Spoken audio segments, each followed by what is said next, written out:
about human skeletal system.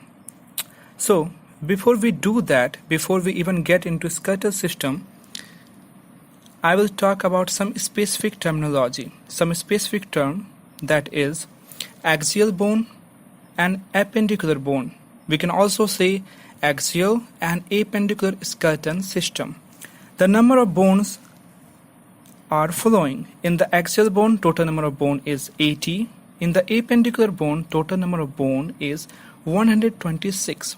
So the total number of bone will be 80 plus 126, that is 206. So the total number of skeletal bone will be 206. Now, for most of you who don't know what is axial bone and appendicular bone, here is the flowing diagram. The axial skeleton is the central core of the body, while the appendicular skeleton forms the extremities of the arms and the legs. You can easily see in the diagram. Now, I'm going to talk about the craniofacial bone, which is 22 in number. Now, the trick to memorize all the craniofacial bone is here. We will memorize craniofacial bone with the help of A, B, C, D up to Z. How? Let's see. From A, B, C, D, nothing. E for ethmoid bone, that is in total 1. Number of bone is written in the bracket. F for frontal bone, number of bone 1. I for inferior nasal concha, number of bone 2.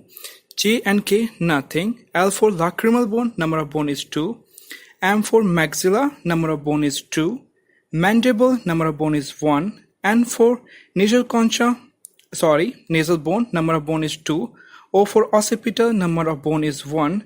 P for palatine, number of bone is 2. Parietal, number of bone is 2.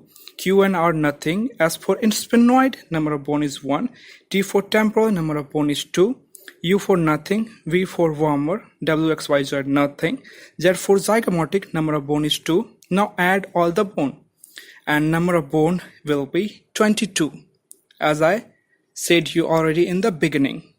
So I hope we cover a lot in this video about craniofacial bones. Thank you for sticking with me and watching this video. I really appreciate that. Thank you for watching this video.